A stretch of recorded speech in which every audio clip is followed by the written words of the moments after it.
అందరికీ నమస్తే. క్లియర్గా పచ్చి నిజాలే మాట్లాడుకుందాం. ఒక ఆమె తన భర్తతోటి 5 సంవత్సరాలు నరక యాతన అనుభవించింది.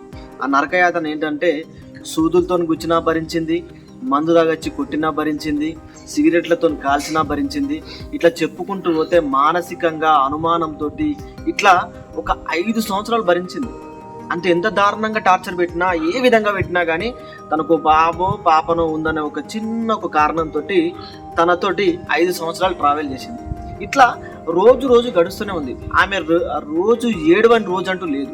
ప్రతిరోజు ఏడ్చింది. ఏడ్చి సైకలాజికల్గా ఒక పిచ్చిదానిలాగా మారిపోయేంత స్టేజ్కి వెళ్ళిపోయిన తర్వాత తనకంటూ ఒక మంచి ఆలోచనతో ఏం చేసిందనంటే, ఈ లైఫ్ నేను కొత్తగా స్టార్ట్ చేసుకుంటా, నేను కొత్తగా రీస్టార్ట్ చేస్తా అని చెప్పేసి బయటకు రావడం. అంటే తనని భర్తను వదిలేసి నేను ఇండివిజువల్గా బతుకుతాను, నేను నా బాబో పాపో ఎవరున్నా కానీ నేను అలా తీసుకొని బతుకుతానని చెప్పేసి ఒక సైకలాజికల్గా స్ట్రాంగ్ అయిపోయి చెప్పి బయటకు వచ్చింది. ఇక్కడ ఈ బయటకు వచ్చిన టాపిక్ నేను మరొకసారి చెప్తాను. తను అన్ని వదిలేసి వచ్చేసింది. నేను బతుకుతాను, నేను ఏ పని అన్నా చేసుకొని బతుకుతాను, కానీ ఈ టార్చర్ని మాత్రం భరించలేనని చెప్పేసి బయటకు వచ్చింది. ఇక బయటకు వస్తే సీన్ కట్ చేసి కెమెరా జూమ్ చేస్తే ఇన్ని రోజులు ఈ 5 సంవత్సరాల నుంచి వెళ్ళి టార్చర్ అనుభవించి ఆ భర్తతోటి సూదులతోటి అన్ని విధాలుగా టార్చర్ అనుభవించిన ఆమె బయటకు వచ్చిన తర్వాత ఈ టార్చర్ కంటే సమాజం నుంచి వచ్చే టార్చర్ ఎట్లుంటుందో నేను చెప్తాను. ఇది పాయింట్అవుట్ చేయాలి. సమాజం నుంచి ఆమె బయటకు వచ్చి ఒక వారం రోజులు అయిందో లేదో ఇంకా స్టార్ట్ చేస్తారు. ఇక తట్టలు పట్టుకొని దుమ్మెత్తిపోయడానికి రెడీ అవుతారు. ఏమనంటే, ఇది ఏమన్నదో, ఇది సక్కంద అయితే మంచిగా ఉండు, ఇది సక్కంద అయితే వాడు ఇచ్చిపెట్టపు, ఇది చేయబట్టే దీని యొక్క మైండ్ సెట్ వల్లనే వాడు అట్లా మందాయిండు, వాడు అట్లా సైకో లెక్క తయారైనని చెప్పేసి ఇన్ని రోజులు అనుభవించిన బాధనంతా ఆన్ ది స్పాట్లో దుమ్మెత్తిపోస్తారు. ఇక ఈమె సరే నీ అమ్మాయి ఏదైతే అయితే ఇన్ని రోజులు భరించిన ఈ సమాజంతో ఏందని చెప్పేసి అనుకుంటుందా అనుకునే టైంలో ఇంకా స్టార్ట్ చేస్తారు. ఇక ఏమని,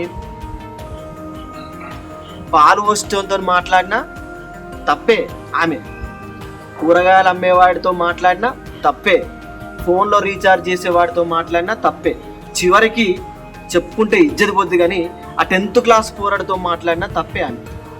అంత దారుణంగా సమాజము సూదులతో గుచ్చుతుంటుంది. ఇట్లా సైకలాజికల్గా డిస్టర్బ్ అయ్యే బయటకు వచ్చింది స్వేచ్ఛగా బతుకుదామని. కానీ ఈ సమాజం ఏం చేస్తుందో తెలుసా, ఎవరితో మాట్లాడినా కానీ తాను ఇలాంటిది. ఈ వాకర్స్కి వెళ్ళే ముసలు ఉంటారు 60, 70 ఆ స్టైల్లో ఉండేవాళ్ళు. ఈమెతోటి ఒక స్పెషల్ డిస్కషన్ జరుగుతుంది.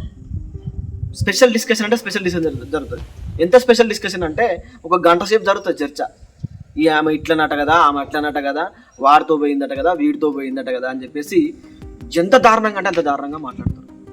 ఇక్కడ నేను పాయింట్అవుట్ చేసే ప్రతి పాయింట్అవుట్ నేను అర్థమవుతాడు చెప్తున్నా. ఇది మన ఇళ్ళలో జరుగుతుంది, మన ఇళ్ళలో కూడా జరుగుతుంది, మన చుట్టుపక్కల కూడా జరుగుతుంది. ఎందుకు తనంతలో తను బతకద్దా, తనకు ఫ్రీడమ్ వద్దా, తనకు స్వేచ్ఛ వద్దా? క్లియర్గా మాట్లాడుకుందాం, పచ్చి నిజాలే మాట్లాడుకుందాం. ఇది వాస్తవమా కాదా?